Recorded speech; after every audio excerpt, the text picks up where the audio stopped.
seja bem-vindo à nossa primeira aula da disciplina Fundamento da Administração do curso Técnico em Logística. Meu nome é Gorete Negreiro e eu sou professora da disciplina Fundamento da Administração. Como já falei na aula passada, teremos mais 3 encontros e em cada um trataremos de assuntos importantes sobre as organizações. Nessa aula serão abordados os conceitos iniciais sobre o que é administrar, os setores que as empresas estão inseridas, os tipos de recursos organizacionais, a constituição das empresas, as funções da administração e, por último, como funciona o processo administrativo. Então, vamos lá.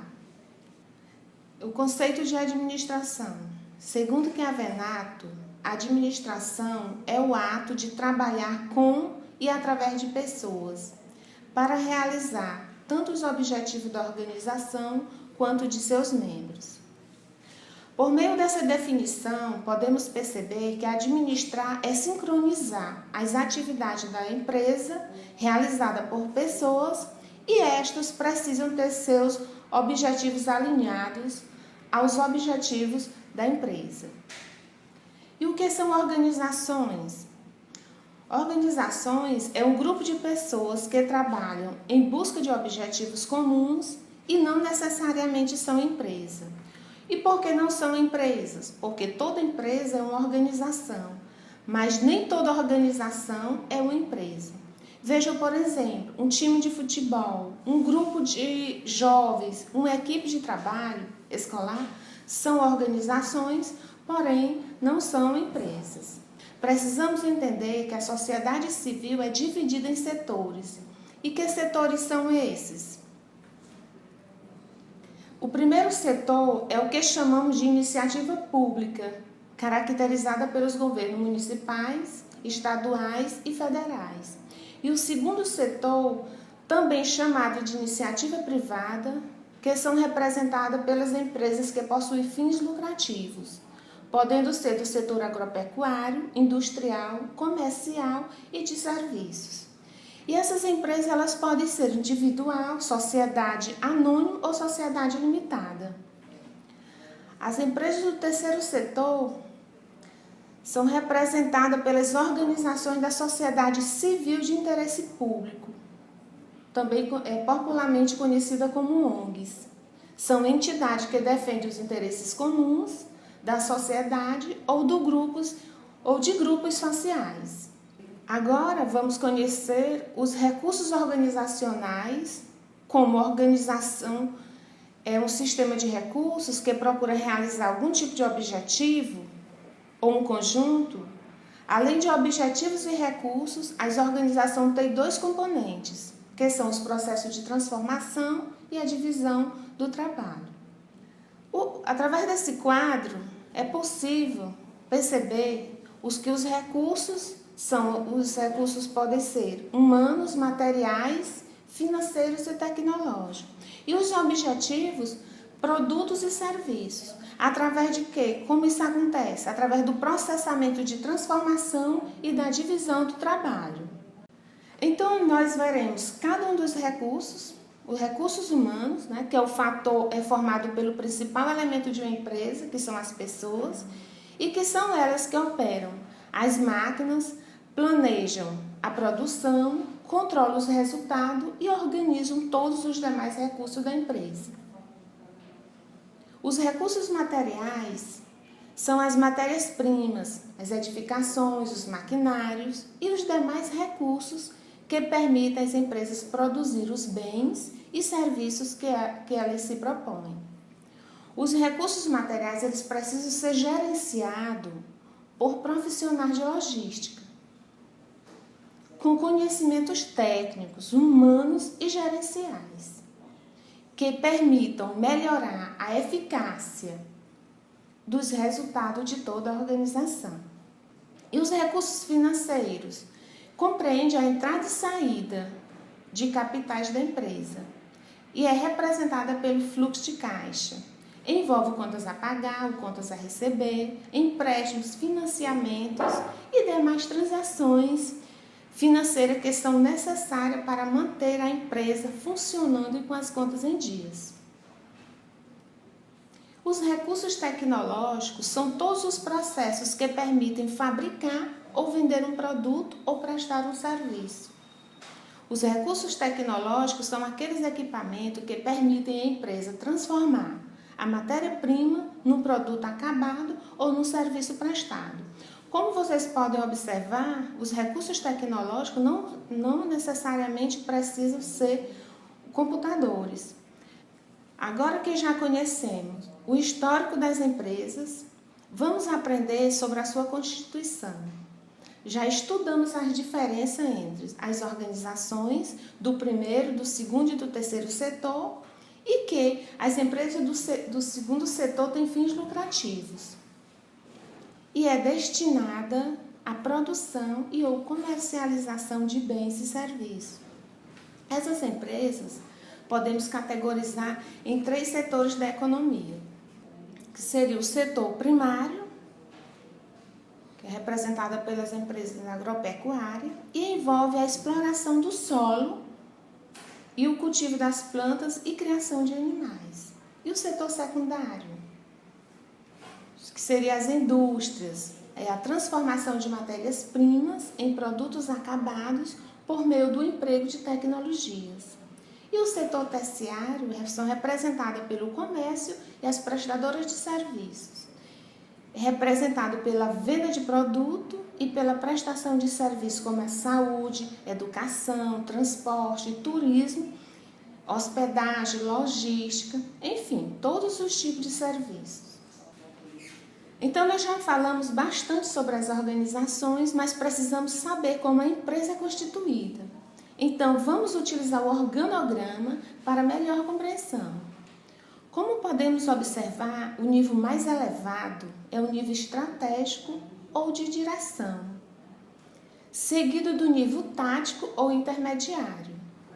E na parte mais baixa da hierarquia, temos o nível operacional, que são os colaboradores que botam a mão na massa.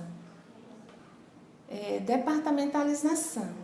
Departamentalização é o agrupamento de funções relacionadas em unidades gerenciais para atingir objetivos organizacionais de maneira eficiente e eficaz. As principais formas de departamentalização são funcional, por processo, por mercado, cliente, área geográfica e matricial. Muitos tipos de departamento existem, porém os mais comuns são por funções. Departamento de produção, departamento comercial, departamento financeiro e departamento de logística. A empresa é departamentalizada por produtos e serviços. Podemos ter o departamento de fabricação de chocolate, departamento de fabricação de sucos, de biscoito ou outros produtos. E por processo, quando as empresas são departamentalizadas por processos, podemos citar como exemplo o departamento de montagem de chassis, montagem de motores, montagem de componentes elétricos ou, quem sabe, um departamento de pintura. E por tipo de cliente, as empresas elas podem ser departamentalizadas na seção masculina, seção feminina, seção infantil, seção de esporte ou de moda jovem e etc. Agora, eu quero que vocês compreendam quais as funções da administração, ou seja, os pilares de uma empresa, as atividades fundamentais para o alcance dos resultados organizacionais. As empresas elas possuem algumas funções que são fundamentais e necessárias para que se atinjam os resultados. A produção é a própria função técnica de uma empresa e que também chamamos de órgão de linha. A função financeira é decorrente da função de produção, ou seja, a partir do momento em que fabrica ou vende um produto ou serviço, há a geração de renda e assim existe a função financeira da empresa. O marketing é uma das funções mais relevantes de uma empresa, pois ela é responsável por pesquisar mercados, conhecer a concorrência, monitorar as influências externas e planejar e desenvolver novos produtos, conhecer o comportamento do consumidor, definir preços, planejar a distribuição e executar a promoção, que essa promoção ela pode acontecer através da publicidade, da propaganda ou algumas outras ferramentas de comunicação que estão disponíveis aos profissionais de marketing. Os recursos humanos é uma função empresarial sendo responsável pelo gerenciamento de pessoas, através do processo de gestão de pessoas. As funções de gestão de pessoas estão divididas em agregar, aplicar, recompensar, desenvolver, manter e monitorar as pessoas. A função agregando as pessoas envolve recrutamento e a seleção, aplicando ou ambientando as pessoas. Recompensas, elas podem acontecer através da remuneração ou reconhecimento desses profissionais e desenvolver através de oferta de treinamento. Manter a pessoa envolve a higiene e a qualidade de vida no trabalho, desde o momento da entrada das pessoas na empresa até o seu desligamento, que envolve o monitoramento. E a função logística, que a função logística na empresa ela pode ser a atividade principal ou de apoio. Para as indústrias comerciais, prestadoras de serviços, a função logística é um órgão de apoio, seja para os setores de compras, estoque, transporte, movimentação e armazenagem, distribuição e toda e qualquer atividade que seja suporte para a empresa. E a tecnologia da informação, de acordo com Cruz, em 1998, corresponde aos seguintes componentes: hardware, apresentada pela máquina, e seus dispositivos periféricos, inclui dispositivos que executam as funções de entrada, processamento, armazenamento de dados e saída. E software, que seriam os programas, e seus recursos são os instrumentos onde as informações serão armazenadas. Os sistemas de telecomunicações, rede, internet e a gestão de dados e informações. E por último temos a função administrativa, que é responsável por sincronizar todas as demais funções da empresa, a ponto de torná-las rápidas, ágeis e competitivas, permitindo a produção de produtos e serviços com meios de dispêndio de recursos. Bom, agora que vocês já conhecem as funções empresariais, vamos conhecer o processo administrativo e como ele ocorre dentro das organizações. O processo administrativo é composto pelo planejamento, organização, direção e controle. O planejamento é o processo de definir objetivos, atividades e recursos, e a organização é o processo de definir o trabalho a ser realizado e as responsabilidades pela realização. A direção é o processo de realizar atividades e utilizar recursos para atingir os objetivos, e o controle é o processo de assegurar a realização dos objetivos e de identificar a necessidade de modificá-la. E por último, o feedback, que é uma ferramenta de verificação do sucesso ou do fracasso de um processo administrativo. Então, nesta aula aprendemos o que é administração, o que é organização, quais os setores que as empresas estão inseridas, os recursos organizacionais, a constituição das empresas, as funções empresariais e, por último, como funciona o processo administrativo. Até a próxima aula.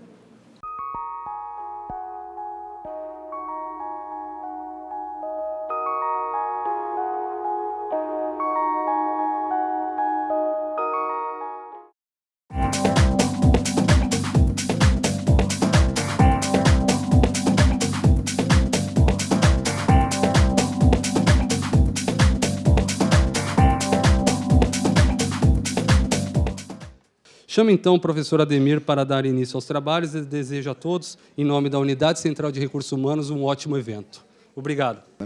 Muito bem. Em primeiro lugar, eu queria dizer que eu fico até, de certa forma, constrangido em ser chamado de especialista, né, na frente aqui de uma população que conhece muito bem o assunto, né, com diretores de recursos humanos, de secretarias e assim por diante, e que eu vou trazer uma visão, né, de quem trabalhou nessa área, e trabalha nessa área, né, e que tem alguma vivência com RH e com RH na área pública, né.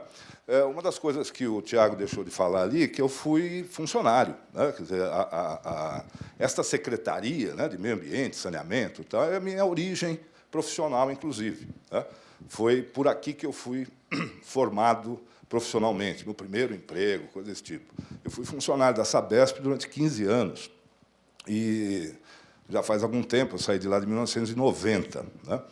E essas coisas são meio complicadas, porque eu lembro desse auditório aqui, por duas oportunidades, que eu era da área de RH, gerente de treinamento e desenvolvimento, e de outras áreas também, e eu consegui trazer ou utilizar este auditório para duas ocasiões, numa situação em que uma delas foi um diretor da empresa de águas de Berlim, que estava no Brasil, então a gente conseguiu trazer aqui para bater um papo com os profissionais da Sabesp.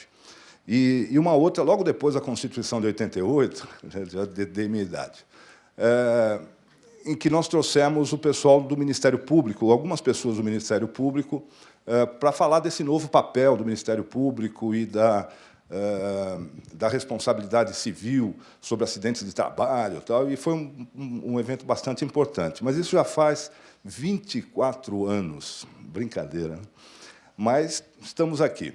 Então, essa minha experiência na Sabesp e a experiência em várias outras organizações, na área pública e também na área privada, acho que permite trazer para vocês aqui algumas visões de situações e de problemas que eu acredito que vocês vão se encontrar e, eventualmente, até vão fazer um pano de fundo para o que é mais importante mesmo, que é a discussão que nós vamos ter nesse espaço aqui.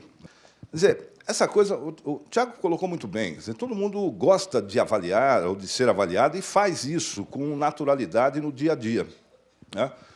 Quando a gente adquire um produto, né, quando a gente escolhe um determinado local para passear, coisa desse tipo, a gente está avaliando, né? E, realmente, a maioria das pessoas tem preferências por esta ou por aquela situação, não gosta de roxo, o outro gosta de amarelo, sei lá, né?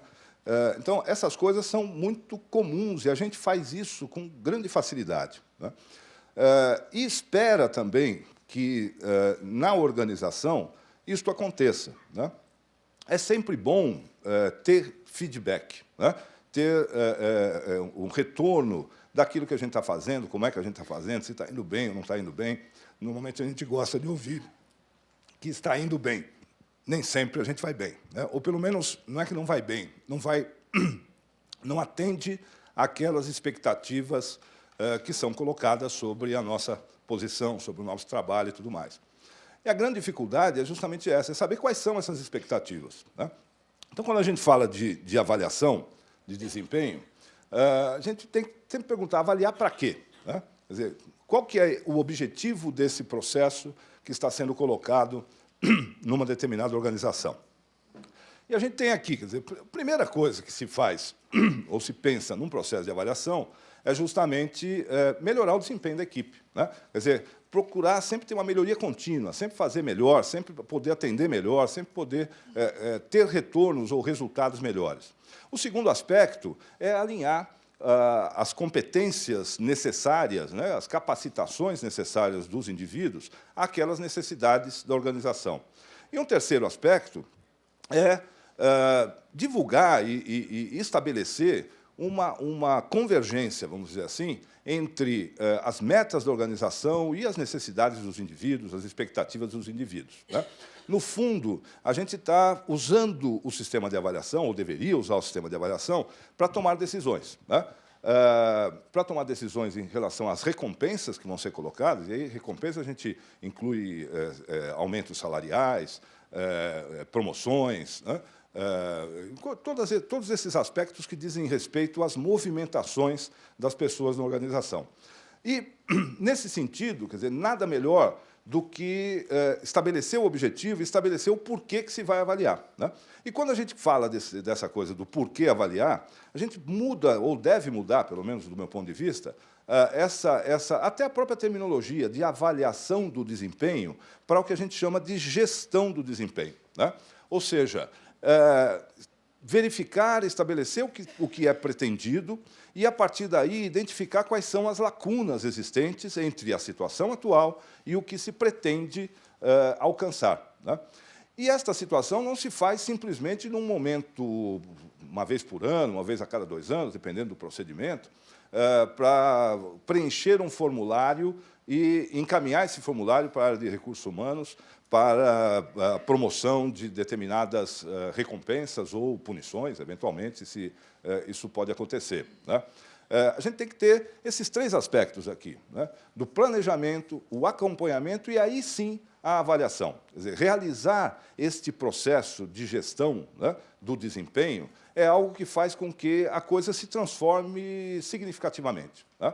Avaliar simplesmente, sem ter falado para a pessoa ou para os indivíduos previamente o que deles é esperado, né? Combinar, existe uma palavra mais forte, até pactuar, né, o que deve ser feito durante um determinado período para se atingir aquele determinado objetivo, né, e, a partir daí, então, sim, ao final do período, avaliar se aquilo foi feito, se foi atingido ou não, aí sim a gente tem uma condição de dizer que estamos fazendo alguma coisa para melhoria do desempenho, para melhoria das condições de uma determinada organização. E, obviamente, a partir da movimentação das pessoas, né? Então, a gestão do desempenho é algo mais amplo, né? Ela não se prende a uma mensuração pura e simples e um registro daquela mensuração. Ela pretende realmente fazer com que a coisa aconteça, né? E, sem dúvida nenhuma, a gente tem que pensar que esse processo é vinculado com 3 aspectos fundamentais, quer dizer, o indivíduo, a gestão de pessoas e o negócio ou missão da empresa, da organização, dependendo de onde a gente esteja, né? Quando eu falo de gestão de pessoas, eu não estou falando da unidade de recursos humanos, né?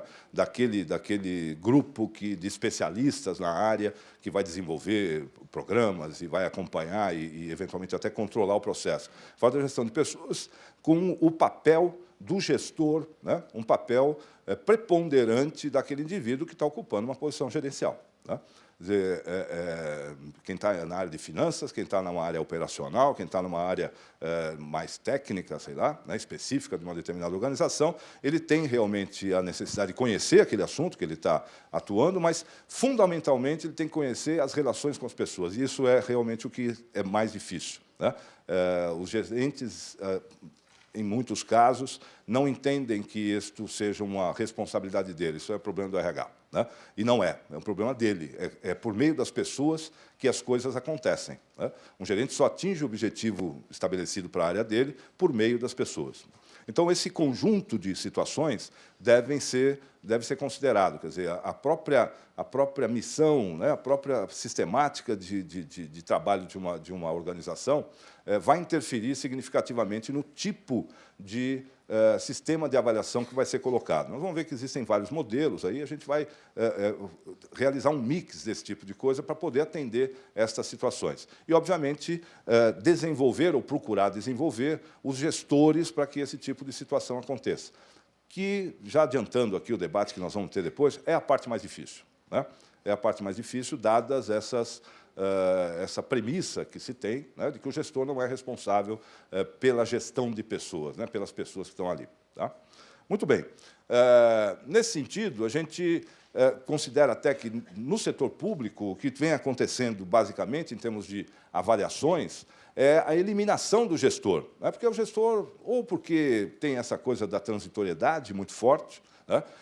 Tem a situação de uma eventual não, quase sempre acontece, né, do gestor ser um cargo de confiança, né, e, portanto, hoje ele é gestor, amanhã ele é subordinado, e, ao mesmo tempo, né, aquela pessoa que foi subordinada dele nesse momento pode ser o gestor no dia seguinte, o chefe dele no momento seguinte, e isso acaba gerando, de certa forma, um aspecto lá de um certo acobertamento, um certo constrangimento de tomar atitudes mais fortes ou acompanhamentos mais fortes. Então, as pessoas preferem se isentar desse tipo de coisa e jogar a avaliação para aspectos mais objetivos. Aqui tem 3 exemplos, né? Vocês devem ter mais algumas outras situações. Quer dizer, movimentações ou reconhecimentos, valorização da pessoa, baseada no tempo de serviço, pura e simplesmente, né? Adicional por tempo de serviço é algo que vai, né, sendo acumulado, e mais na promoção, uma grande parte do processo de avaliação recai sobre o tempo de serviço. Um outro aspecto também é o conhecimento que a pessoa tem. Então, se faz lá um conjunto de provas e certificações, ou de provas para verificar se ele conhece ou não aquele tipo de coisa. E, por fim, aqui, os títulos que ele obtém, né? Se ele é um doutor, se ele é um especialista, tá? Ele vai acumulando pontos também para esse tipo de coisa e, no fim das contas, acaba sendo promovido. Então, ou promovido, ou movimentado salarialmente. Então, a gente tem, normalmente, aspectos centrados predominantemente em situações objetivas, né? Para quê? Para eliminar ou minimizar a participação do gestor nesse processo, né? E o gestor é fundamental. Se a gente pensar, né, fazendo sempre... Infelizmente, a gente acaba fazendo analogias com iniciativa privada e com a pequena empresa e coisas desse tipo, né?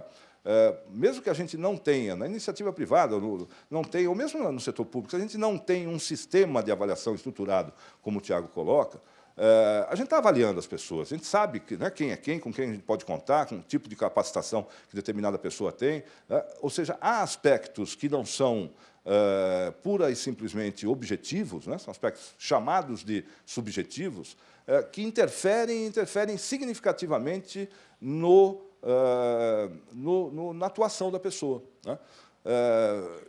Eu costumo dizer o seguinte, que se título, né, especialização, mestrado, doutorado, fosse algo que tenha relação direta com o desempenho da pessoa, o setor público brasileiro seria o mais eficiente do mundo, né?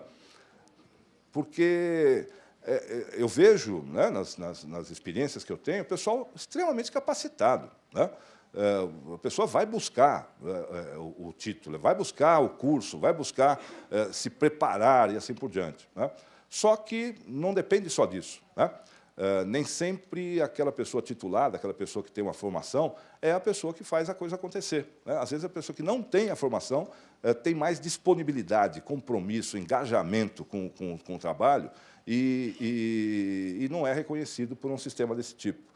E aí vem lá o que nós vamos falar no final, uma certa injustiça, um sentimento de injustiça, né? Eu que faço acontecer, mas ele que recebeu a promoção porque ele tem um título e eu não tenho, né? Ou seja, os aspectos, entre aspas, subjetivos, muitas vezes são mais importantes e mais verificáveis, vamos dizer assim, no dia a dia do que os aspectos objetivos. Mas, como não se confia no gerente, vamos dizer assim, né, vamos tirar o gerente da jogada, e aí vamos colocar o aspecto objetivo para resolver a situação, né? E nem sempre isso é bom, né? Nem sempre isso traduz em justiça, né? Mesmo o concurso público, né, trazendo essa situação, sem dúvida nenhuma, ele tem uma importância enorme para coibir as situações que o Tiago colocou. Mas não necessariamente o concurso público escolhe os melhores, né? Se fosse assim, a iniciativa privada seria totalmente ineficiente, né? Não tem concurso público. A pessoa entra lá pelo seu currículo, pelo que ela fez, né? Pelo que ela, inclusive pela adequação do seu estilo com a cultura de uma determinada organização, né? E, a partir daí, então, é aí que ela se desenvolve bem, né? Ela pode dar certo numa empresa, pode não dar certo na outra, mas não é só pelo seu conhecimento, é por um conjunto de outras situações.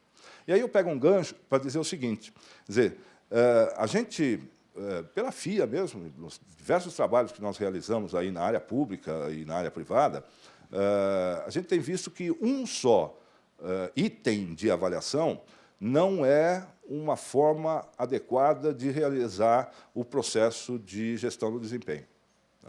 Estabelecer somente uma forma não é possível. Há necessidade de verificar aspectos objetivos, isso é importante, porque as pessoas precisam se desenvolver, as pessoas precisam, né, adquirir mais conhecimentos, principalmente na era que nós estamos vivendo, né, que o conhecimento passa, se desfaz com grande facilidade, né, isso é importante, mas essas outras situações, do seu desenvolvimento profissional, pessoal, né, precisa ser considerado. Né. Então, há uma série de possibilidades de realização de verificações desse tipo, e que a gente prefere, quando sugerimos, quando participamos de processos de montagem desse tipo de trabalho, de realizar muito mais uma cesta de indicadores, vamos dizer assim, né, de evidências do desenvolvimento da pessoa, do que se centrar exclusivamente naquele ponto, né, ou num ponto apenas. Então, algumas formas de verificação. A primeira coisa, a gente tem que saber qual é o objetivo desse sistema de avaliação, do sistema de gestão do desempenho que a gente tem. Quer dizer, nós vamos trabalhar, que é uma discussão enorme, né, exclusivamente com desempenho com desempenho exclusivamente para verificar o desenvolvimento da pessoa, ou vamos também utilizá-lo para interferir no processo de remuneração? Isso precisa ficar claro, né? Algumas organizações desvinculam esse tipo de coisa. Vou fazer a avaliação para efeito de desenvolvimento. A gente sabe que fazer só isso acaba perdendo certo interesse, né, das pessoas até em serem avaliadas. Né? Mas é uma forma, e muitas organizações utilizam isso. Outras organizações utilizam apenas para remuneração. Né? Faço lá a minha avaliação e promovo, não promovo, sei lá, né? Mando embora. Não é o caso, mas essa é uma situação. A partir disso, a gente vai identificar qual é o público-alvo. Né? Nós vamos fazer sistemas de avaliação, promover sistemas de avaliação que vão focar no indivíduo, né, ou num grupo, né, ou avaliações grupais. Né? Ou seja, eu não vou avaliar pessoa a pessoa, vou avaliar uma equipe, né, uma área pelos seus resultados e assim por diante. Né? E, dependendo da situação também, a gente precisa verificar a necessidade de estabelecer alguns estratos, né, na organização que mereceriam sistemas de avaliação diferenciados. Não dá para fazer uma coisa só para todo mundo. Né? Há situações muito específicas, seja pela atividade, pelo nível de desenvolvimento de certos grupos e assim por diante. E, a partir daí, então, definir o modelo, né, que eu chamo aqui de modelo direto, indireto ou modelo misto. Né? E aí, então, gostaria de mostrar essas três situações aqui para vocês. Né? Antes disso, dizer quais são essas situações. Então, a gente pode ter alguns focos da avaliação. Eu trouxe 4 aqui principais, e os demais, o que existir, podem ser enquadrados nesse tipo de coisa. O primeiro foco que está listado aqui, né, é o que a gente chama de aferição do potencial. Né? É simplesmente isso, pouco utilizado, ou quase nunca utilizado na administração pública, porque a gente está pensando em verificar que tipo de possibilidade de atuação aquele determinado indivíduo vai ter daqui a 5 anos, 6 anos, ou coisa desse tipo. Tá? Nós vamos trabalhar, basicamente, na iniciativa privada, discutir ou trabalhar os programas de trainees. Né? Aqueles rapazes, moças que são admitidos lá logo depois da sua graduação e que vão ser preparados para ocupar posições gerenciais e assim por diante. Né? Então, esse tipo de situação pode ser utilizada então, nesse tipo de coisa.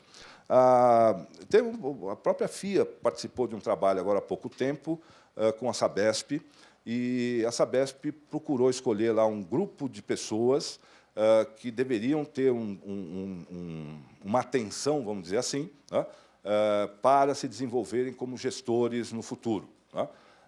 E fez lá um trabalho com quase 500 funcionários selecionados, para identificar potencial de liderança e coisas desse tipo. né? Para depois, então, a partir dessa avaliação, identificar quem deveria então participar de MBAs lá na FIA e coisas desse tipo, né? É uma empresa pública que realizou um trabalho desse tipo, mas é muito raro ver esse tipo de situação, né? O outro é a análise comportamental. Então, verificar os comportamentos esperados naquela organização,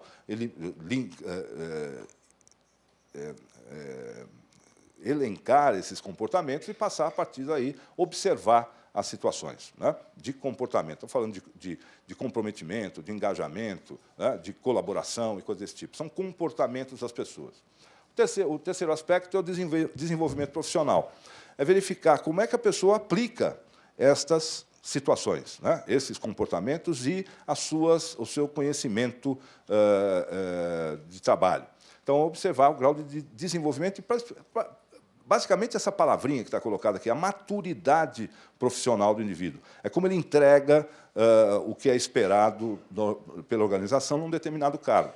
A gente sabe, né, que as pessoas, o tempo não é uma coisa mandatória nesse sentido, mas estar numa organização há mais tempo faz com que a pessoa conheça lá o ambiente que ela está, né, a cultura, o clima daquela empresa, quem é quem, como é que se resolve as coisas aqui e tal, de tal forma que, realmente, depois de um certo tempo ali, né, se ele realmente se desenvolve, se ele adquire maturidade profissional, ele vai desempenhar, ele vai responder, vai entregar para a organização muito mais e muito melhor do que aquela pessoa que começou agora, né? É muito provável que isso aconteça, né? E, por último, a realização de metas e resultados. Aqui tem uma objetividade, entre aspas, um pouco maior, né? Não é totalmente objetivo, porque alguém define a meta, né, e qual é o nível que deve ser alcançado e tudo mais. Então, há uma certa subjetividade nesse sentido. Então, nesse sentido, a gente tem um sistema, um foco, que vai orientar o desenvolvimento, a realização dessas situações que foram previamente estabelecidas, né? Então, a gente pode escolher, vamos dizer assim, né, a partir do objetivo que a gente tem, de desenvolvimento, de remuneração, ou ambos, que tipo de foco que a gente vai escolher, ou quais os focos que a gente vai aplicar, né, que a gente deve aplicar. E aí, então, nós temos a aplicação desse tipo de coisa, né? Então, na aferição de potencial, nós vamos subsidiar movimentações, né? Dar condições de decidir quem que eu vou promover para gerente, assim por diante, né? Existem instrumentos formais, né, estabelecidos, tal, para a medição de potencial. Normalmente, isso é realizado por consultoria e coisas desse tipo. A outra, análise comportamental, nós vamos promover o autodesenvolvimento, estimular a adoção dos critérios críticos, né, dos comportamentos críticos para aquela organização. E, no desenvolvimento profissional, dizer quais são os objetivos, em termos de entrega, né, do dia a dia, que devem ser perseguidos para a construção do futuro desse profissional, né? E, a partir daí, a gente pode fazer a avaliação pelo gestor imediato, a avaliação por múltiplas fontes e por comitês, que tem me parecido uma forma bastante interessante de realização deste processo nas organizações públicas, né? E, por fim, a realização de metas e resultados para estabelecimento de metas, quer dizer, nortear a realização dessas metas, os objetivos a serem perseguidos, visando a construção, então, desse futuro para a organização. E, basicamente, estabelecer indicadores de desempenho, né? O Balance Scorecard, que tem sido difundido, inclusive, na administração pública, tem sido um instrumento muito poderoso para esse tipo de coisa, né? Ou seja, a gente tem possibilidades de fazer a coisa, né? De adequar o ambiente, ou adequar, desculpe, o instrumento àquelas necessidades. Desde que eu saí da Sabesp, eu participei, tenho trabalhado como consultor, né, na Price, depois sozinho, ou melhor, com a minha empresa, junto com a FIA e tudo mais, né? Eu não tenho uma experiência que eu possa dizer eu fiz o mesmo tipo de resultado, né, de instrumento em duas organizações. Sempre, né, dadas aquelas questões da missão, da organização, da sua cultura e tudo mais, a gente acaba tendo situações, por vezes, muito distintas, justamente para atender a essas realidades diferentes e exigências também diferentes, até o momento da própria organização. Muito bem, então aí a gente tem os modelos possíveis, né? Eu estava falando ali do modelo indireto, né? Os dois primeiros lá, o análise de potencial e de comportamento, pensar assim, como pode o potencial dessa pessoa resultar em desempenho lá no futuro. Eu estou fazendo de uma forma indireta, eu não estou vendo o desempenho, eu estou vendo a possibilidade do desempenho, né? Mas estou avaliando esse tipo de coisa. Da mesma forma, comportamento. Eu estabeleço alguns comportamentos, engajamento, cooperação, flexibilidade, e assim vai, né? E, a partir daí, então, eu vou inferir que estes comportamentos me gerem para a empresa um desempenho superior, né? Então, são formas indiretas, né? E eu posso também ter modelos com uma verificação direta. Ou seja, não importa se a pessoa se desenvolveu, se não desenvolveu, se tinha potencial, se não tinha potencial. Importa o seguinte, ela está atingindo os resultados? A meta que foi atribuída a ela foi alcançada ou não, né? Isso é um modelo direto, que muitas organizações adotam, né? E eu posso também adotar um modelo misto, né, em que se faz essa verificação inicial, até para direcionar o comportamento das pessoas, o desenvolvimento das pessoas, né, e também avalia-se o resultado no final. Atinge ou não atinge as metas. Ou seja, desta forma, a gente procura montar um sistema de avaliação, um sistema de gestão do desempenho, que vai verificar vários aspectos, vai verificar as diversas nuances do desempenho, do desenvolvimento das pessoas numa determinada organização, tá? Muito bem. Isso pode ser feito também com sentidos de avaliação, tá? Que é coisa complicada até de procurar fugir de modismo, né? O que a gente tem são sentidos aqui, o unidirecional, né, que é o gerente avaliando o subordinado, o bidirecional, com o gerente avaliando o subordinado e o subordinado avaliando o gerente também, né, tendo uma mão dupla aí nesse sentido, e o multidirecional, que o pessoal chama de avaliação 360 graus, eu prefiro chamar de multidirecional, porque nem sempre são 360 graus. Eu já vi consultoria vendendo sistema de avaliação 450 graus. Aí a gente começa... Opa, calma aí, né? Mas multidirecional pode ser até, sei lá, quantos graus quiser, mas é melhor, né? Então, que a pessoa avaliada e os seus pares, o seu gestor e, às vezes, o seu subordinado, se for o caso, podem entrar nisso, né? Fazer essa verificação.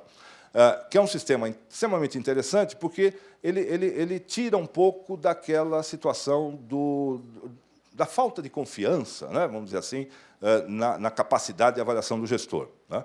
Porém, a gente precisa estar muito preocupado com esse tipo de coisa para verificar o clima e a cultura da organização, se é uma cultura de colaboração, se é uma cultura de isenção na avaliação, ou se é uma cultura de extrema competição, né?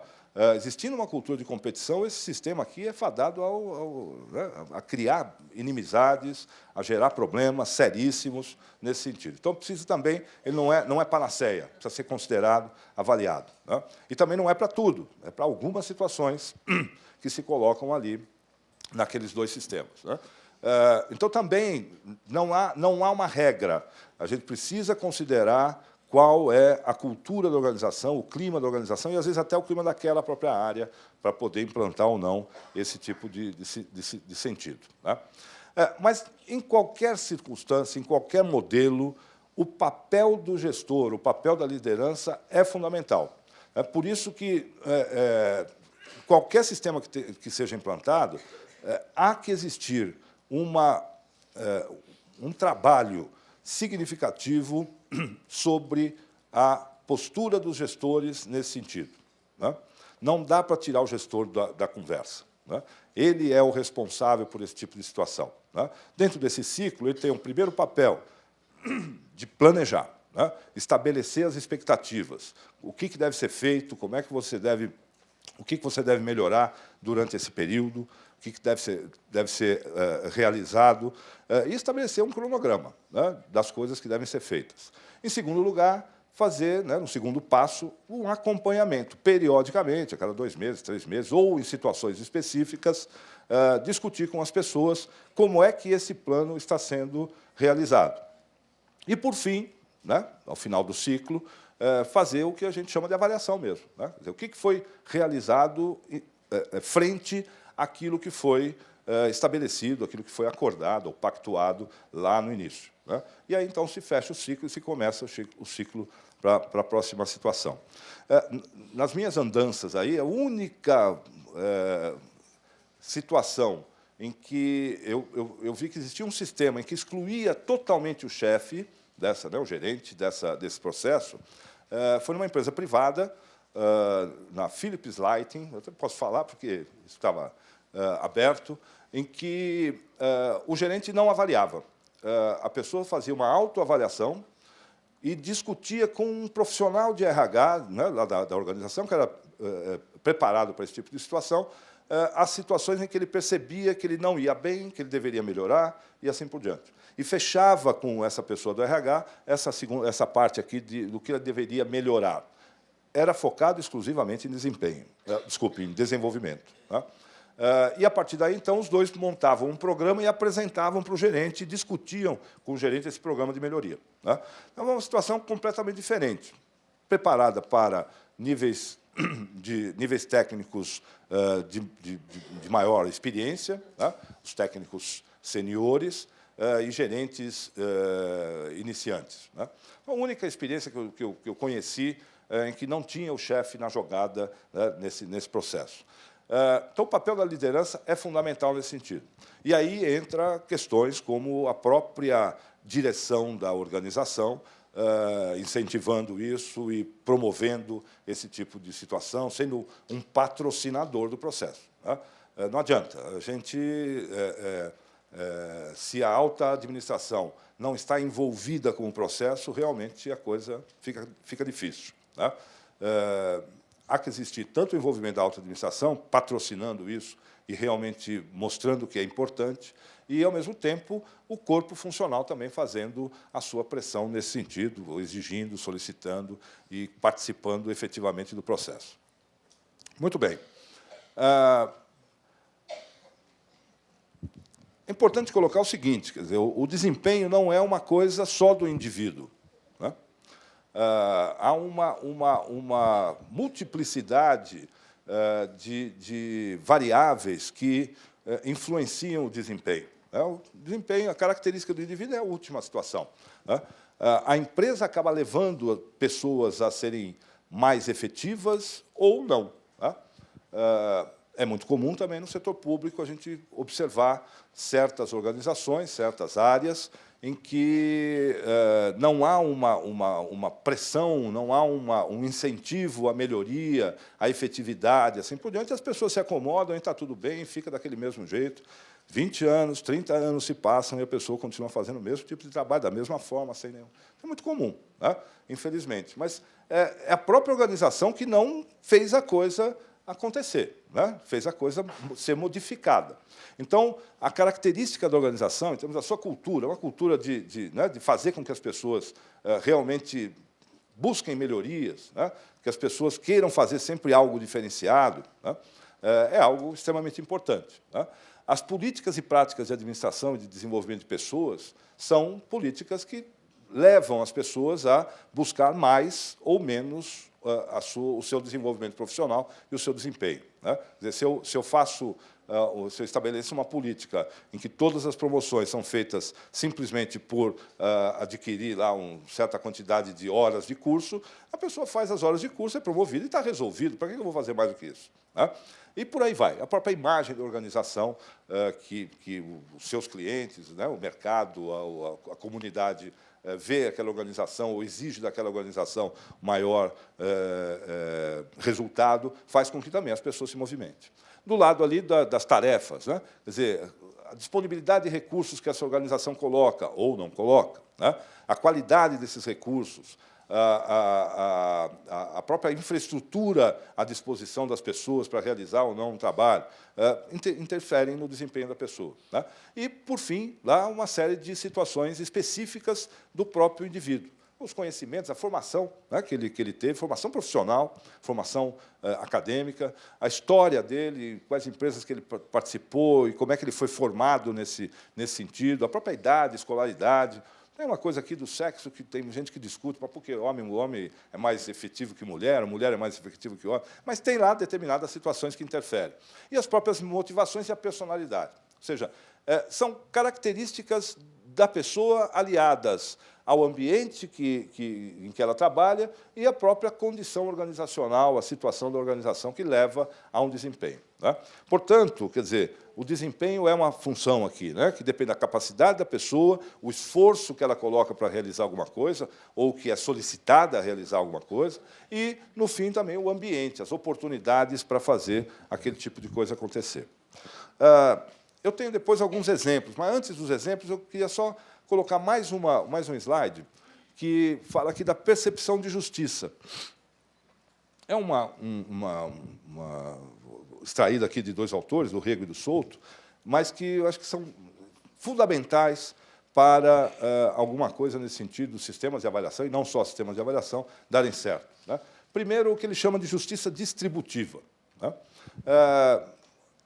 O sistema de avaliação, o sistema de recompensas, leva as pessoas a perceberem que realmente os salários que são praticados, né, a remuneração que é praticada, a concessão de benefícios que existe e tal, é justa na organização, né, dependendo das atribuições das pessoas, dependendo do seu desempenho, dependendo das suas características e tudo mais. Quer dizer, esse sentimento de justiça é extremamente importante, né, no que se refere à distribuição dos recursos, né, distribuição de justiça, vamos dizer assim.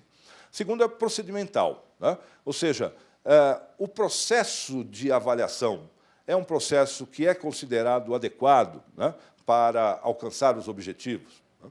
Quer dizer, eu sou avaliado de uma forma que é coerente com as minhas atividades, com a realidade desta organização, né, ou simplesmente tem um formulário lá que a pessoa vai fazer um monte de xizinhos, eu nem sei direito, que não tem nada a ver com a minha área. Né. Há uma discussão muito forte em relação a esse tipo de coisa com a remuneração variável. Né. Muitas vezes a pessoa é remunerada ou não é remunerada por indicadores que ela não participa. Né. Ela não tem nenhuma influência em obter aquele resultado. Né. E ela fala, pô, mas eu não recebi, mas eu também não tinha como melhorar isso, ou ajudar a fazer isso. Né. E, às vezes, outras que, ao contrário, né, ela recebe excelentes bônus sem ter participação nenhuma naquilo. Né. Muito bem. E, por último, aqui, interacional. Quer dizer, aí volta novamente o papel do chefe. Né. Esse é outro aspecto importantíssimo. Né. Quer dizer, o tipo de tratamento que o gestor ou a própria empresa, né, na sua relação com as pessoas, coloca nesse processo. Né. A pessoa que não teve um bom desempenho precisa receber um feedback para melhorar. Né. Mas esse feedback tem que ser respeitoso, ele tem que ser digno, né, de forma que aquela conversa, aquele momento, seja um momento de virada, né, seja um momento de fazer com que aquele indivíduo possa buscar um novo patamar de realização e não simplesmente se sentir menosprezado e assim por diante. Né. Quer dizer, existindo isso, às vezes é muito mais fácil dizer para a pessoa que ela não está bem, que ela precisa melhorar, né, e a pessoa realmente aceitar aquele tipo de situação. Né. Então, as informações, né, a justificativa sobre a decisão que foi tomada, né, muitas vezes pode não agradar num determinado momento, mas se ela é coerente com todo o processo que foi realizado, aí nós temos esse sentimento de justiça, ou podemos alcançar esse sentimento de justiça. Né. Muito bem. Eu queria mostrar 3 exemplos aqui desse mix que a gente realizou, que a gente propôs, em organizações de 3 níveis de governo. Né? No nível municipal, aqui de São Paulo, no nível estadual e no nível federal. Né? Vocês vão ver aqui que eu não vou falar as empresas nem as organizações, né, que fizeram por uma questão de sigilo, não fui autorizado a fazer isso, mas eu acho que como foi montado e algumas situações podem ser verificadas. Então, uma organização aqui do Estado de São Paulo estabeleceu, então, para o seu sistema de recompensas, né, até a definição da remuneração, né, três aspectos fundamentais aqui, né? A capacitação, que tinha lá 30% do peso, o desenvolvimento, 30% do peso, e o comprometimento. Tá? Quer dizer, também tem outra coisa, cada organização tem uma forma de se expressar. Né? Usar comprometimento, engajamento, depende de cada empresa, a gente tem que respeitar esse tipo de coisa. Né? Então, no comprometimento, para eles se comprometer, era assumir atribuições adicionais ou de maior responsabilidade em relação ao seu cargo de origem. Quer dizer, aceitar essa situação, ao que parece, inclusive, isso era difícil, né? As pessoas não queriam assumir novas responsabilidades, tal, nível de gestão. Tal. Então, aquilo era uma forma até de se colocar. E também uma situação de inovação. Né? Quer dizer, tem um prêmio Mário Covas, né, que premia propostas de inovação, né, situações estabelecidas pelas pessoas. Então, o próprio prêmio Mário Covas era utilizado para colocar esse tipo de diferenciação. E se estabeleceu lá, porque era uma necessidade, uma pontuação negativa, que dependia da assiduidade, independentemente da situação, mesmo justificada, tudo mais. Então, ele ia perdendo pontos se tivesse problemas de assiduidade. Ou seja, ele não ficava num aspecto só, eram vários aspectos, aquele mix, a cesta, como eu coloquei inicialmente. Né? Aqui os diversas situações e a composição de como essas coisas aconteciam. Né? Na capacitação, formação acima da requerida para o cargo, aquisição de competências técnicas pelos programas, e assim vai. Né? Atuação como gestor, atuação como assessor assistente e responsabilidade por um projeto ou por um contrato estabelecido. Tá? Na inovação e no empenho, né? A produção que o indivíduo poderia ter, segundo determinadas medidas. Numa outra organização, aqui ainda vinha uma análise do nível de complexidade da atuação. Esse é um aspecto que a gente tem desenvolvido bastante lá na FIA, no sentido de estabelecer níveis de complexidade da atuação. É aquilo que eu estava falando da pessoa que o tempo é alguma coisa, não é determinante, mas é importante. Quer dizer, a pessoa que já tem uma experiência profissional, um desenvolvimento profissional, pode, numa mesma atividade, num mesmo cargo, né, ter atuações completamente distintas. Né? E aqui tem um nível 1, por exemplo, que é o primeiro nível da pessoa numa atividade, em que ele faz lá atividades de rotina,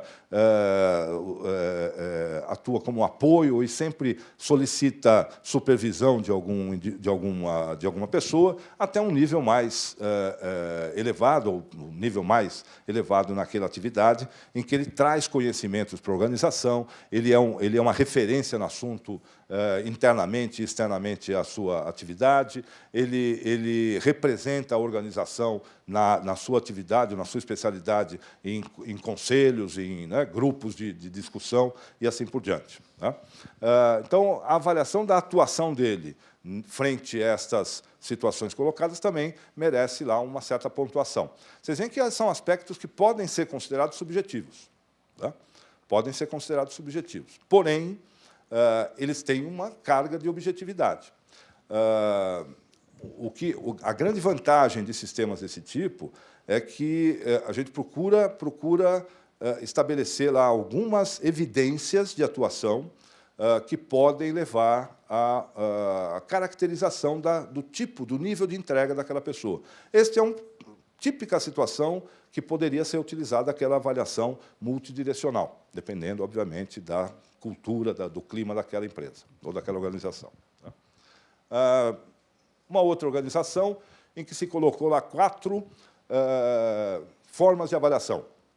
Então, a avaliação dos resultados, aí sim tinha metas, esse tipo de coisa, a avaliação do desenvolvimento da pessoa, então, tinha uma série de situações de comprometimento dele, de responsabilidade assumida dentro da área, depois a atualização, então, uma série de cursos que ele vinha fazendo, tal, isso tudo ia tendo lá uma pontuação, e prova objetiva. E aqui a prova objetiva não era uma situação de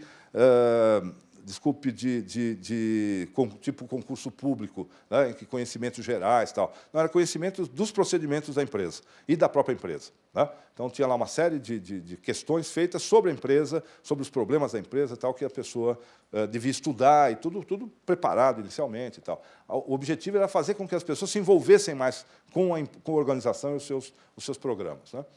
tinha aqui lá, então, novamente as competências, as variáveis solução de problema, autonomia, liderança técnica e aplicação do conhecimento. E tudo isso aí com evidências em cada um dos níveis de complexidade. E também, numa outra situação importante nessa organização, verificar a questão da assiduidade, pontualidade, relacionamento com o gestor, relacionamento com os colegas. Né? Todos os níveis eram avaliados com essa régua aqui. Né? E nos indicadores, recuperação de créditos, redução de inadimplência, ampliação dos atendidos, e assim vai. Né? E uma série de outros desdobramentos baseados no BSC, que tinha sido implantado na empresa. Por último, aqui, uma outra empresa do setor federal, né, na esfera federal, em que tinha lá toda uma ligação num tripé de gestão do desempenho, gestão de carreira e gestão do desenvolvimento, né, que, a partir, principalmente, então, do desempenho e da carreira, né, da avaliação do desenvolvimento da pessoa, se tinha lá uma avaliação de senioridade que gerava promoções. Né? E a avaliação do desempenho também levando à promoção e levando à remuneração variável. Né? Também com uma amplitude bastante grande de situações a serem verificadas. Tá? Muito bem.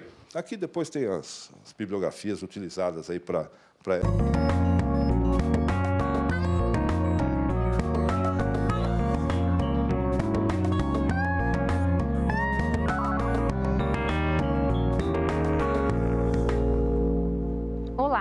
O Ministério do Planejamento promove em março a primeira Jornada Internacional de Gestão Pública. Vão estar em debate temas como a melhoria do atendimento ao cidadão e a eficiência na atuação da administração pública. A ideia é compartilhar experiências do Brasil e de outros países. Esse é o assunto do NBR Entrevista. Nossa convidada é Ana Lúcia Brito, secretária de Gestão Pública do Ministério do Planejamento. Tudo bem, secretária? Muito obrigada pela sua presença. É um prazer estar aqui. Bem, secretária, o Brasil cresceu, mudou, nós avançamos na economia, no desenvolvimento. De que forma que tudo isso se refletiu na administração pública? Isso tem um grande impacto na administração pública porque as demandas também crescem, né? A partir do momento que o país cresce, nós temos que responder mais rapidamente à necessidade de melhorar os setores da infraestrutura, da educação, da saúde, e isso é um grande desafio para quem está administrando a máquina pública. E foi preciso fazer uma modernização tecnológica, contratar mais pessoas, treinar o pessoal que já é da casa. O que foi feito para se adaptar a esse novo cenário? Sim, o governo vem investindo desde os últimos 8 anos na recomposição da força de trabalho na administração pública federal, trabalhou fortemente na valorização dos servidores, qualificação, contratação e criação de novos perfis, né? Tudo isso para dar vazão às demandas necessárias para a estruturação dos grandes programas que farão do Brasil um país desenvolvido e justo, né? Como, por exemplo, o PAC, o Bolsa Família e outros, e muitos outros. Qual é o nosso grande desafio hoje? Nosso grande desafio hoje é justamente conseguir fazer com que no âmbito da gestão pública, né, com que a nossa administração pública consiga responder às expectativas dos nossos cidadãos, né? Nós temos também hoje uma sociedade muito mais exigente em termos de serviços, tanto na iniciativa privada, e isso no setor público não é diferente. Então, nós precisamos muito melhorar os nossos serviços para atender às expectativas dos cidadãos brasileiros. Bom, no passado, quando se falava em serviço público, sempre vinha aquela imagem, né, negativa, de demora, né, de atraso, mas isso mudou ao longo dos anos, né? Isso vem mudando continuamente e cremos que nos próximos anos mudará radicalmente, porque estamos em vias de um processo muito intenso de modernização dos processos no âmbito da administração pública, informatização, né? Muito mais informações nós temos hoje, e isso melhora significativamente a forma como nós realizamos, né, as funções públicas. Bom, e o que precisa ser feito para a gente alcançar aí esse objetivo? Passa por onde? Os desafios são grandes, né? São muitos desafios, mas nós precisamos prover, né, os nossos servidores públicos de qualificação, nós precisamos prover os órgãos públicos de uma boa estrutura para que possam desempenhar bem as políticas públicas, né? E precisamos avançar bastante na gestão por resultados no âmbito da administração pública. Quer dizer, trazer... De forma que os resultados sejam garantidos, que os resultados de entrega, né, das entregas que temos que fazer, sejam garantidos. Quer dizer, trazer esse objetivo da iniciativa privada para dentro do serviço público, essa eficácia, esse imediatismo, é isso? Na realidade, o serviço público ele tem uma lógica um pouco diferente da iniciativa privada, porque nós temos interesses diferentes. Né? Não visa o lucro, né? A iniciativa privada visa o lucro e nós visamos o bem da sociedade, né? Então, existem muitos ritos e cuidados que têm que ser tomados na administração pública, mas nós precisamos, considerando todas essas peculiaridades, tornar a administração pública eficiente, rápida, ágil, no atendimento às expectativas do cidadão. Em relação a pessoal, a funcionários, né? O serviço público hoje, a administração pública hoje, ela é atrativa? Muito atrativa, tanto que quando a gente abre um concurso público, o número de candidatos é muito maior do que o número de vagas oferecidas, né? Então, a gente vê que as carreiras estão valorizadas e que o serviço público hoje também apresenta desafios interessantes para os profissionais. E nós temos também um grande aumento dos cursos de gestão pública também, né? Que é uma área nova aqui no país, que é uma área nova e muito necessária para a melhoria e desenvolvimento da gestão pública. Bom, é um mercado concorrido e eu imagino que a qualificação, né, das pessoas que ingressam também, ela é bem alta, né? Ela está no nível, a competitividade é muito alta, tem que ter uma preparação muito intensa para você conseguir hoje passar numa classificação boa no concurso público, né? Então, isso tem gerado também um ingresso de pessoas com um nível de formação já bem mais elevado do que anteriormente. Eu diria que nós temos que investir ainda muito nas qualificações específicas, né? E também conseguir aproveitar por meio dos concursos públicos as experiências que as pessoas têm no mercado de trabalho. Isso ainda é uma coisa que precisamos melhorar. Bom, vamos falar um pouquinho então dessa jornada internacional, né, de gestão pública. De onde é que surgiu a ideia de se promover esse encontro?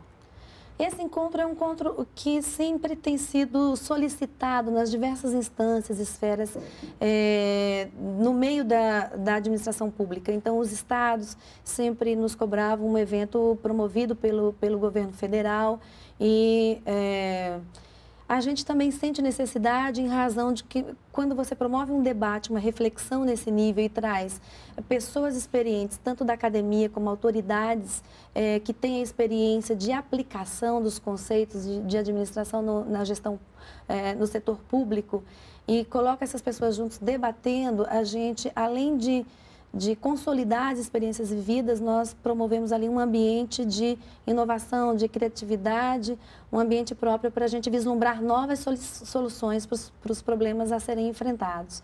Então, eu diria que a ideia é uma ideia assim, do coletivo, né? Que nós vimos já debatendo em vários órgãos, instâncias, e que conseguimos aí organizar e realizar agora em março. Bom, só para a gente deixar claro, né? Quando a gente fala em administração pública, vai além da esplanada dos ministérios, né? Ah, sim. Nós abrangemos estados, municípios, né? Os outros poderes, poder judiciário, poder legislativo. Nós temos palestrantes, como, por exemplo, a ministra Carmen Lúcia, que teve uma experiência bárbara agora com as eleições municipais do ano passado. Então, são vivências diferenciadas que se complementam, né?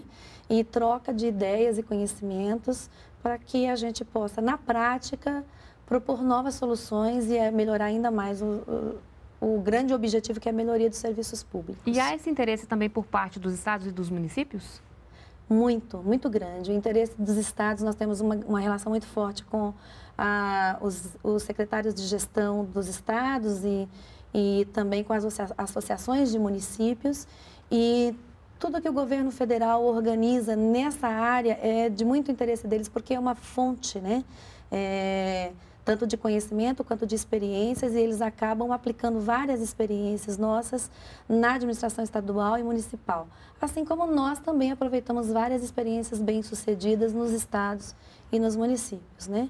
Além do cenário internacional que a gente está trazendo para o evento, com tanto autoridades que implementaram boas práticas nos seus países, né, e têm experiências a relatar, quanto pessoas da academia, de universidades de grande renome, né, e representantes de organismos internacionais que são reconhecidos na área da gestão pública, como o presidente da OCDE, o Angel Gurriá, e também o presidente do CLAD, que é o organismo que congrega o Bloco da América Latina, né?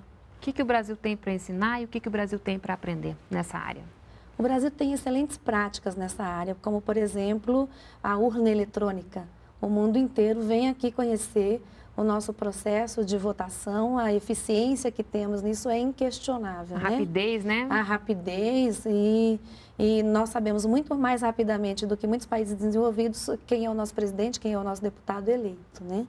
E também temos, por exemplo, o processo de declaração do imposto de renda todo eletrônico, o processo de atendimento do INSS, que foi totalmente revolucionado por um novo modelo de gestão, que foi fundamental. Quer dizer, a pessoa pode de casa, né, agendar o atendimento lá, não precisa enfrentar fila, perder um dia de trabalho, né, para ser atendido. E ainda mais se ela tiver todas as suas informações organizadas nas bases de dados do INSS, hoje já é possível realizar uma aposentadoria em 30 minutos, né? A gente tem também, por exemplo, o Disque 180, né, violência contra a mulher, Disque 100, para violência contra crianças e adolescentes, quer dizer, um mecanismo, né, de você fazer denúncia via telefone. Além da experiência dos nossos programas sociais, que o Brasil é case mundial com o programa Bolsa Família, que promove a permanência da criança na escola e a saúde da criança, né, com as condicionalidades, né? Temos também, agora, mais recentemente, a experiência do Brasil Sem Miséria, com a busca ativa, que é um exemplo típico do Estado proativo, que vai até onde o cidadão está. Então, em se reconhecendo que essas pessoas têm dificuldade de acessar os benefícios sociais, né? O que o Ministério do Desenvolvimento Social está fazendo? Ele vai até esse cidadão, né? Então, essa é a experiência da busca ativa, onde o Estado transcende aquela atuação meramente burocrática e vai até o cidadão para garantir que o benefício seja entregue, né? E é isso que nós estamos buscando, é isso que nós vamos buscar promover com essa jornada internacional da gestão pública. A lei de acesso à informação também se encaixa nesses exemplos? Com certeza, nós estamos sendo reconhecidos internacionalmente com essa iniciativa da Lei de Acesso à Informação e é um meio de aproximar totalmente a sociedade do Estado. Transparência, né? Transparência total. Qualquer informação hoje que está no âmbito da administração pública, qualquer cidadão brasileiro pode solicitar e ele vai receber com prazo, né? Em até 20 dias ele recebe a resposta. Então, e nós estamos conseguindo cumprir muito bem essa lei, né? Então, é um caso muito bem sucedido. Bom, e o que a gente tem a aprender, né, com outros países? Existe algum país que é modelo, que pode ser referência aqui para a gente? Nós temos vários modelos, né? Porque a gente sempre usa as boas experiências internacionais como referência, porque cada país tem a sua peculiaridade, né? Então, nós estamos trazendo, por exemplo, boas práticas implementadas no México. Vem o Salvador Parra, que é um dos palestrantes, e ele é um ex-ministro da gestão pública no México, e hoje ele é senador da República, mas ele tem práticas de boa gestão pública premiadas pela ONU, né? Na reforma da administração pública naquele país. Estamos trazendo palestrantes da Colômbia, né? E temos palestrantes da Austrália, de toda a União Europeia, com várias práticas na área de gestão de pessoas, na área de gestão por resultados, né? E nós vamos ter um fórum muito rico de experiências e debates e conceitos para poder a gente promover aí o crescimento, né, da eficiência do Estado. Quem é o público-alvo dessa jornada internacional? Bom, o público-alvo são todas as pessoas envolvidas e interessadas na melhoria da gestão pública. Então, qualquer cidadão pode se inscrever, mas o nosso público-alvo são os gestores públicos federais, municipais, estaduais, a sociedade organizada, organizações sociais, servidores de outros poderes, né? E a academia também, que é estudiosa do tema. Mas, em princípio, qualquer cidadão pode se inscrever no evento. E a inscrição pode ser feita de forma eletrônica, a confirmação já sai no ato. Bom, lembrando que é no início de março, né? Nos dias... Isso, nos dias 11 e 12 de março, e a inscrição é gratuita. Tá certo, muito obrigada pela entrevista e até uma próxima oportunidade. E boa jornada internacional. Eu que agradeço. Espero vocês lá. Obrigada. Bem, outras informações na página do Ministério do Planejamento. E para rever essa entrevista é só acessar o endereço que aparece agora aí na sua tela. Muito obrigada pela companhia e a gente se vê no próximo programa. Continue aqui na NBR, a TV do Governo Federal.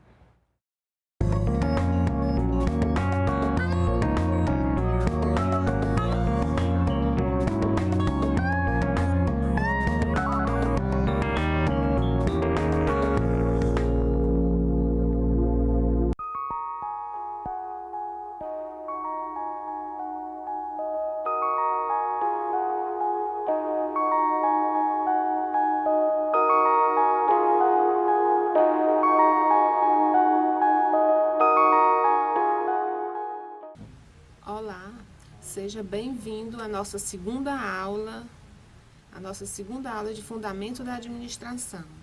Na aula passada, vocês aprenderam pontos importantes sobre as organizações. E no final da aula, falamos sobre o processo administrativo. Agora, hoje, nós vamos conhecer os tipos de planejamento, como também a importância da análise do ambiente externo das organizações, o ambiente interno, a visão, a missão e os valores, as influências que impactam o negócio da empresa e diferenciar o que é uma empresa centralizadora e descentralizadora. Mas, antes de iniciarmos a explanação sobre os tipos de planejamento, é importante definir, planejar. O que é planejar?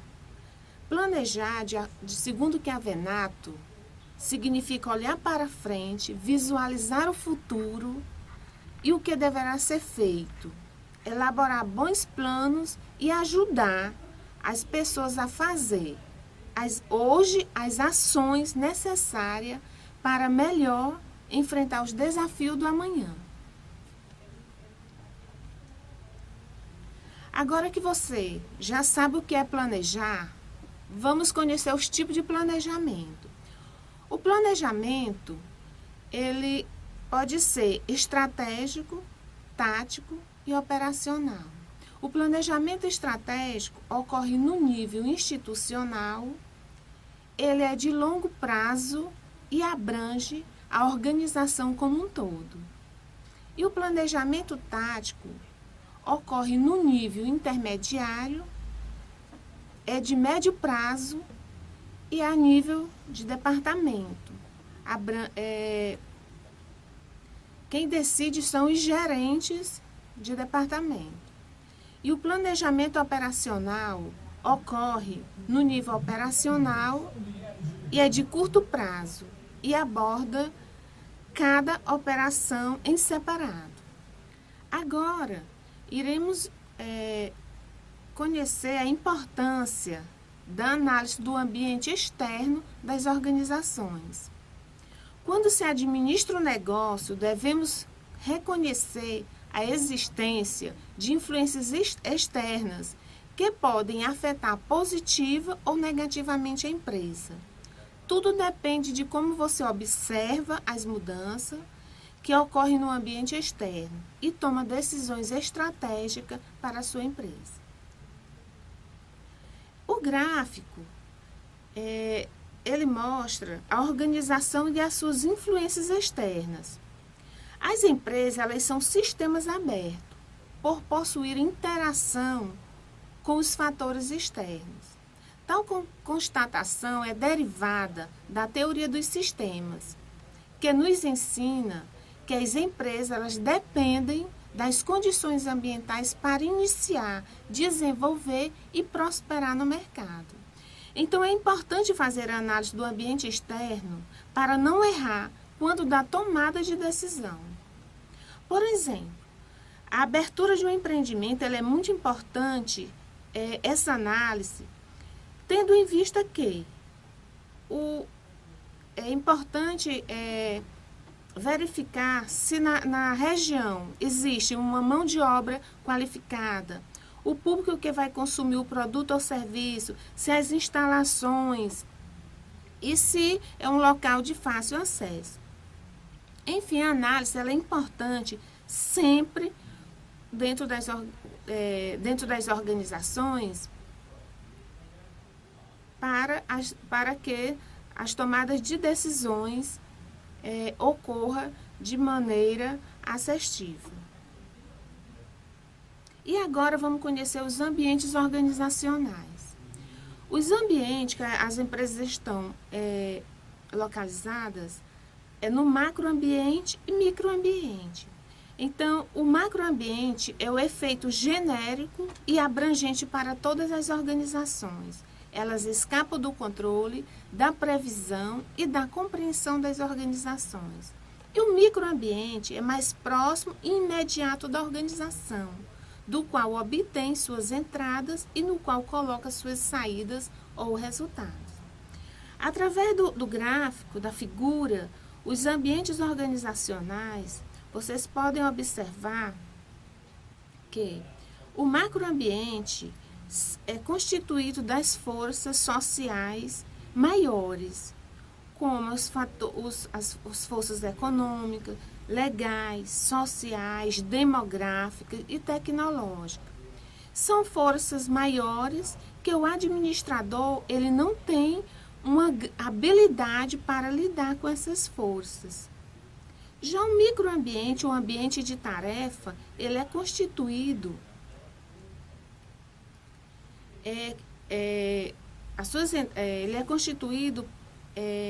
do público, do público que fica mais próximo e imediato da organização e que o administrador ele tem habilidade.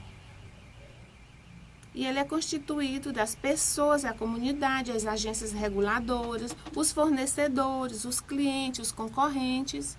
Você aprendeu nas aulas anteriores a influência do ambiente externo na gestão do negócio. Agora nós vamos conhecer sobre o ambiente interno, a importância da análise do ambiente interno, através da constituição da missão, da visão e dos valores. O que é missão? A missão da organização, ela representa a sua essência, seu propósito maior de existir, seu significado para a sociedade. Como vocês podem observar, a missão da Nestlé é oferecer ao consumidor brasileiro produtos reconhecidamente líderes em qualidade e valor nutritivo, que contribuam para uma alimentação mais saudável e agradável, gerando sempre oportunidade de negócio para a empresa e valor compartilhado com a sociedade brasileira.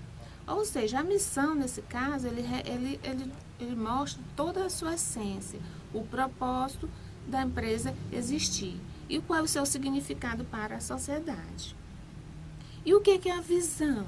A visão ela deve apresentar aonde a empresa quer chegar, em termos quantitativos, em posicionamento de mercado, como ela quer ser vista pelos clientes e público em geral. Qual a posição competitiva que ocupar dentro de demais concorrentes. A visão apresenta um objetivo, um propósito a ser perseguido pelo planejamento estratégico e, consequentemente, pelos planos táticos e operacionais.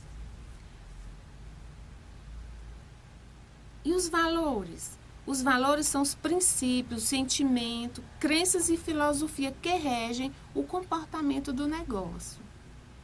Os principais valores organizacionais são ética, respeito às pessoas e ao meio ambiente, responsabilidade social, desenvolvimento sustentável, motivação, inovação, pioneirismo, compromisso com a sociedade, tolerância, cooperação e empreendedorismo.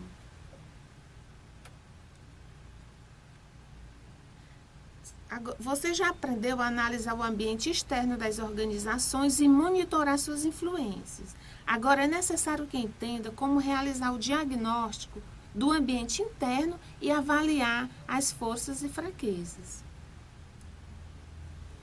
Nós vamos utilizar da análise SWOT.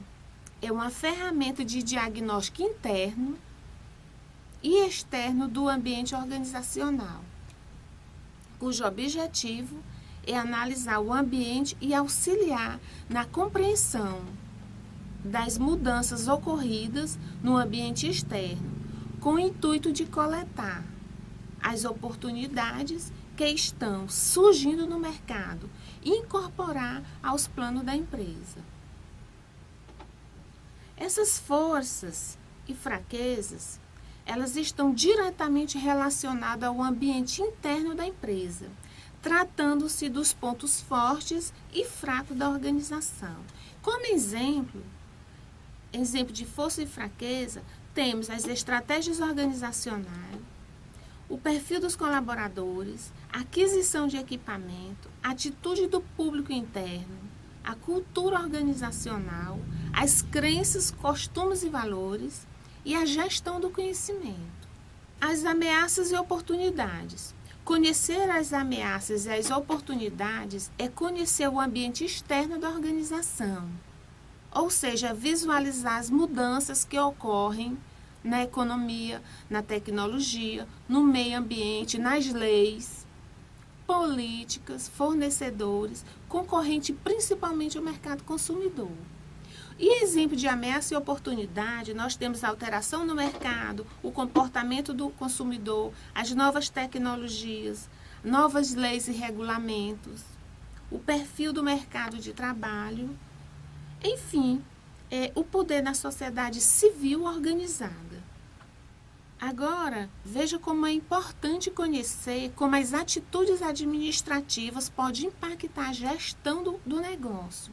Ou seja, se a empresa ela é centralizadora ou se ela é descentralizadora das tomadas de decisões. Centralização significa concentrar o poder para a tomada de decisões nos altos cargos de uma empresa, não dando autonomia para os cargos mais baixos, tomarem decisões táticas e operacionais. E descentralização é um processo planejado de atribuir responsabilidades pela tomada de decisão de questões táticas e operacionais para os níveis mais baixos da hierarquia, deixando com que os cargos mais elevados ocupem seu tempo com questões que são estratégicas para o negócio. Vejam esse organograma. Ele é uma organização, o que é uma organização descentralizada? Como vocês podem observar na figura, temos acima, no caso, a presidência de uma empresa. E no nível intermediário, temos a nível de departamento e embaixo as pessoas que ficam subordinadas aos departamentos. Pois bem, vocês aprenderam pontos importantes sobre as organizações, tais como os tipos de planejamento estratégico, tático e operacional, a importância da análise do ambiente interno e do ambiente externo das organizações e conheceu a influência que impacta o negócio da empresa, que são as forças sociais maiores e as forças que fazem parte do microambiente das empresas. E aprenderam também a diferenciar o que é uma empresa que centraliza as tomadas de decisão e descentralizam as tomadas de decisões. Então, dê uma revisada no livro-texto e até a próxima aula.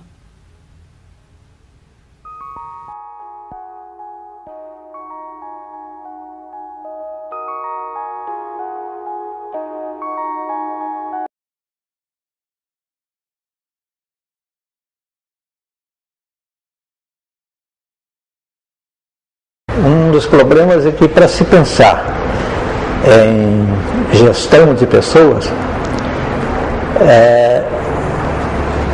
não se deve pensar inicialmente em recursos humanos, tem que se pensar inicialmente no negócio da organização.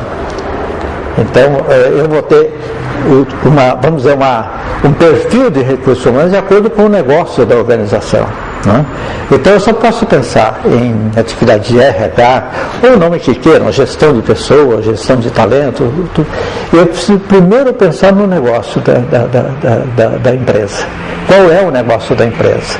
Que tipo de perfil de talento eu preciso ter para que eu possa desenvolver esse negócio da melhor maneira possível? Porque todo negócio é um negócio que envolve pessoas. Né? Nós não temos empresas que são feitas sem pessoas. Então, o primeiro aspecto é esse.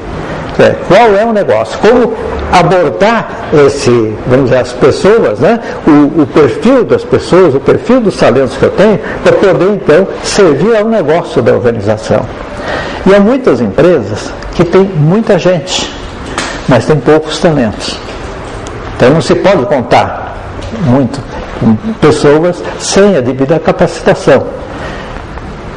Então, eu preciso ter talento. Qual a diferença entre pessoas e talentos? Talentos são pessoas dotadas de competências, ou seja, tem um valor de mercado muito mais elevado e um valor para a empresa muito maior. Então, é por aí que a gente tem que pensar. Para que eu possa servir ao negócio, eu preciso primeiro conhecer o negócio. E como moldar, né, toda essa equipe para poder servir ao negócio da empresa.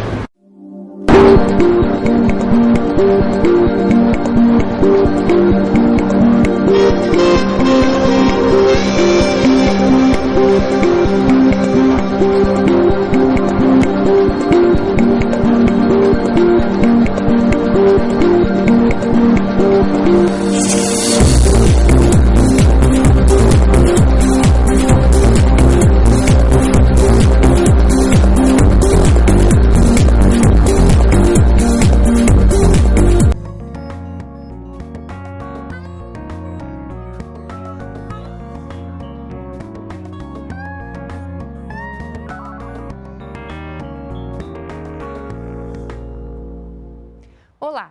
O Programa de Declaração do Imposto de Renda e a Central 135 da Previdência Social, que permite o agendamento de serviços sem sair de casa, são algumas experiências desenvolvidas pelo governo federal para melhorar a gestão pública e facilitar a vida do cidadão.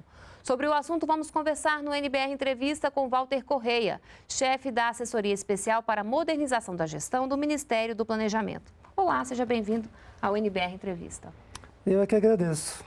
Bom, o Brasil de alguns anos é bem diferente da nossa realidade atual, né? O país cresceu, a economia também, as pessoas estão cada vez mais tendo acesso a bens e a serviços, né? Como é que a administração pública está acompanhando toda essa mudança? Bom, na verdade, as mudanças na gestão pública elas já vêm ocorrendo há mais de 12 anos, né? Nós podemos citar vários exemplos do que ocorreram ao longo do governo, dos dois mandatos do governo Lula e nesse primeiro mandato da presidenta Dilma. Você citou alguns exemplos que são bastante emblemáticos, né? Se você pegar, por exemplo, a Previdência, o INSS. Quem que não se lembra, né, Fila demorada, chegar de madrugada, demora no atendimento. Absolutamente aviltante, né? Aquilo era a essência da relação dos governantes para com seus cidadãos, né? A partir do momento que houve uma determinação enfática no presidente Lula, ao então ministro Nelson Machado na época, de acabar com essa aberração, muito foi feito no âmbito da gestão para acabar com isso. Hoje, as pessoas podem agendar pela internet ou por telefone e se os documentos estiverem ok, em meia hora ela tem o seu benefício gerado. Então, já muita coisa foi feita, mas nós estruturamos ainda mais nos dois últimos anos uma agenda, né, de melhoria da gestão no âmbito do Estado brasileiro. Então, ela se baseia num tripé, vamos dizer assim, em 3 frentes muito claras de intervenções. A primeira delas é a melhoria do atendimento à população, aos cidadãos, né, de uma forma mais global, mas também a competitividade do país, né, a melhoria para as empresas, na questão da desburocratização, na abertura e encerramento de empresas, enfim, no porto sem papel, né, que a gente vem trabalhando bastante, na questão dos aeroportos, enfim. Essa é uma frente muito forte que a gente tem desenvolvido. A outra é a melhoria no gasto público. Então, também vários projetos que dão estrutura a essa linha de atuação. Posso citar como exemplo um trabalho que nós fizemos muito forte na folha de pagamento, né, tirando duplicidades de pagamento, pagamentos indevidos, pagamento a pessoas que já tinham entrado em óbito há muito tempo. Então, isso já deu uma economia de praticamente 700 milhões ano. E é uma economia que volta para o cidadão, né? Exatamente, ela volta em termos de benefício. Então, nós estamos melhorando essa qualidade. Estamos a ponto de implementar uma central de compras e contratações de serviços que foram incomuns para toda a esplanada. Hoje, cada um compra, né, cada ministério compra, cada órgão compra. Nós vamos montar uma central onde nós vamos ganhar em escala, em padronização, em qualificação dos fornecedores e, obviamente, nós vamos ter uma economia bastante significativa nisso. Até porque o governo é um mercado, é um bom cliente, né? O governo brasileiro, de uma forma geral, é o maior consumidor, certo? É óbvio que nós vamos ter que tomar todos os cuidados para evitar grandes empresas apenas sobrevivam, que a gente possa manter as pequenas e médias empresas fornecendo para o governo federal, que é quem dá pelo menos 70%, quem gera pelo menos 70% dos empregos na sociedade brasileira. Então, nós temos que tomar todos esses cuidados, mas com esses devidos cuidados, vamos fazer toda a padronização, vamos comprar, ganhar em escala, vamos comprar regionalmente, enfim. Isso já está em vias, até o final do ano nós devemos já ter isso implementado. E, por fim, né, o último pilar, que é cuidar essencialmente da governança e propiciar condições para que os ministérios e os órgãos públicos federais possam fazer as suas entregas. O que é isso? Né? Possam implementar bem as suas políticas públicas, que os benefícios possam chegar o mais rápido possível e da melhor forma possível aos cidadãos, aos usuários, às empresas, à competitividade do país. Então, é dar condições, por exemplo, instituição do planejamento estratégico como algo fundamental em todos os órgãos públicos federais. De uma certa forma, isso já existe hoje, né? Mas o que nós estamos fazendo é qualificando esse planejamento estratégico, esse alinhamento entre todos os órgãos, enfim. E um outro ponto que é fundamental, que também está de uma forma generalizada, de forma horizontal, que nós chamamos, que é a melhoria de processos críticos, tanto do ponto de vista para a melhoria da vida dos cidadãos, quanto das empresas, mas também para a implementação das próprias políticas públicas dos ministérios. Então, é vendo os principais processos, principais gargalos, onde tem problema mais crônico e atuando diretamente em cima disso. Isso faz com que esses três frentes de trabalho atuando simultaneamente, faz com que a coisa se azeite bem mais, a coisa possa fluir de uma forma duradoura. Não é uma coisa que a gente vem, implementa e vai embora. Da noite para o dia, mas né? É uma coisa também que ela tem que ser permanentemente implementada. Foi como a presidenta falou, na implementação da Câmara de Gestão, de Melhoria de Gestão, de Desenvolvimento, da Competitividade, em junho de 2011. Isso não se faz de uma vez. Isso é uma metodologia, isso é uma cultura, uma mudança de cultura, e isso não tem fim. Ele tem começo, mas não tem fim. Então, isso é uma busca permanentemente de melhoria na prestação de serviço aos cidadãos. E o foco, cidadão, agilidade, Exatamente. Qualidade no atendimento, né? Exatamente. Bom, exatamente. qual é o papel da tecnologia nessa modernização, nesse processo todo? Então, a tecnologia, ela cumpre um papel absolutamente fundamental. Eu te dei um exemplo do INSS, que você pode, pela internet, você fazer o teu agendamento, ou por telefone, a mesma coisa para você obter um passaporte, você faz o teu agendamento pela internet, vai lá e tira o seu passaporte. Mas nós estamos também, nesse ano, alguns meses atrás, implementando o que nós chamamos de governo aberto, né? Então, nós estamos unificando todas as tecnologias em benefício aos cidadãos, juntando Nós vamos ter um portal único, está sendo feito, inclusive, o lançamento disso, de uma forma, obviamente, não é um lançamento, mas nós estamos implementando esse projeto, que vai ter, já tem, né, melhoria na prestação de serviço direto. Então, nós já estamos juntando todos os serviços que são prestados por todos os órgãos do governo federal no único portal. Então, vai ter uma facilidade de encontrar os serviços, de encontrar as informações que precisa.